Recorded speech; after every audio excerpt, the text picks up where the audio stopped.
Hi, everyone. This is Bill Simmons once again with another episode of Pacific Coast Broadband Connect. Maria, 2 weeks in a row. I mean, after this morning, I can't believe what I saw, what I heard. I had to call you back. We have to talk about this. We have to talk about next week. What an exciting event that you had this morning. It was really fun.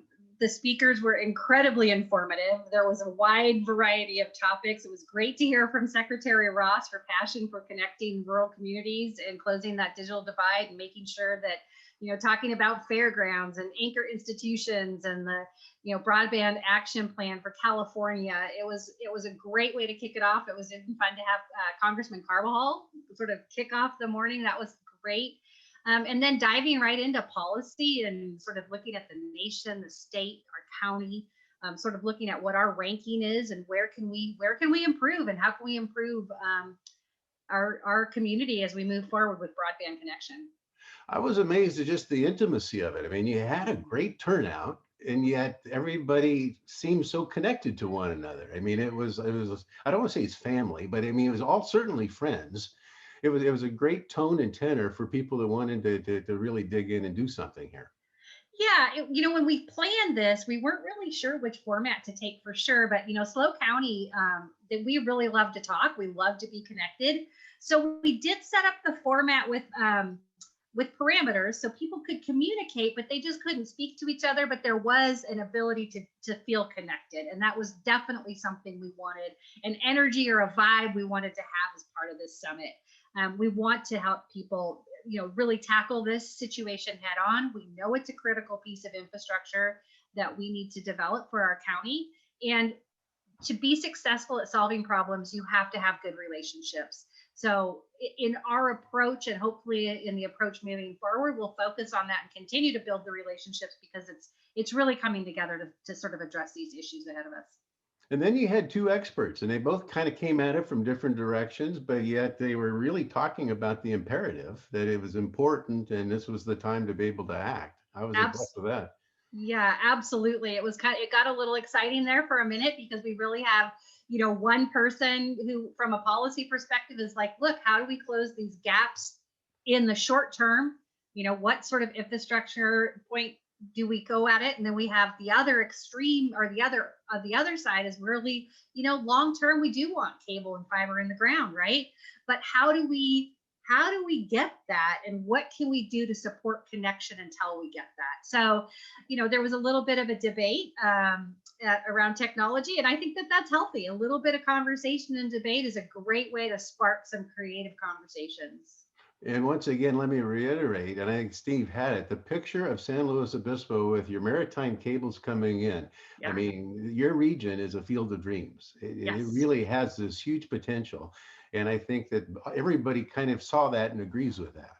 Yes, there was no disagreement on the cable, for sure. There was no disagreement that those cables are how we're going to be able to continue to connect to the outside world. And the fact that we do have this opportunity, we need to figure out how to make this work Yeah, now.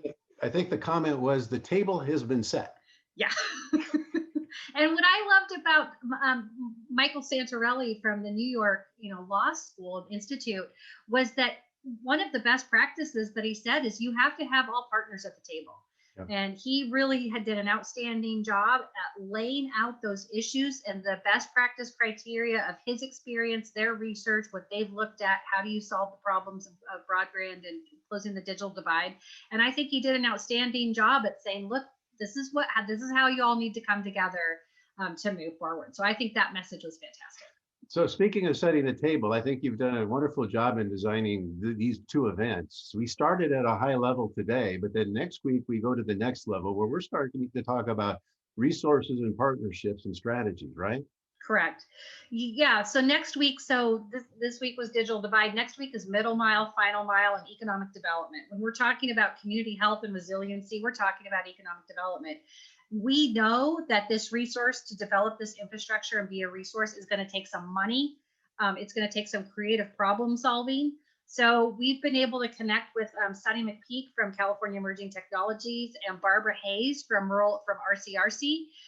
both who have very unique and fascinating and long-standing perspectives, reliable perspectives on how communities can solve these problems, and just we just need to hear from some people that have a really creative approach. The exciting thing about next week is we think that these speakers are going to be so informative that we have left over almost 30 minutes for Q&A. We really want to hear from the community and get some engagement. So we've left extra time, and we think people are going to be ready to ask some good questions. Well, I know that this morning I had a number of folks contacting me saying, how can I get in? Is it too late to register? And I know that you had some people that just showed up. I hope that, this momentum will continue, because it's very important. It's exciting what you're doing up there. And we just want to make sure that everybody that wants to be there is there and the word gets out. Absolutely. Yeah, we did have some people. We do, the way we were structuring it and making sure people had the login information, we did shut down registration 24 hours in advance. If people reach out to the EVC directly at our info@slowevc.org email address, happy to send along the link, the login information. You can also find us on Facebook Live. The recording from today is there. We'll do it again next week. So we want to make it accessible, but we just set it up with a registration so we were able to communicate more directly with the attendees. We do by no means want to eliminate anyone from these very important conversations. Well, and we'll do what we can do, as a consortium. We'll put out our newsletter this next week. We'll have not only the link to register, but also the link to this last week, because people may want to see them both in tandem. Yeah. And be able to see exactly how you've designed it. It's not a long conversation. When you look at it, it's 3 hours, broken up into 2 segments. But man, the presentation is full. It's really full and action packed. So it was exciting. Yeah, thanks. It was a fun. It had its challenges.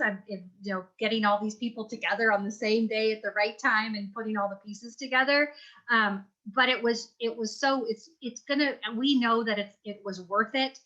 It truly was a gift to our community by doing it for free.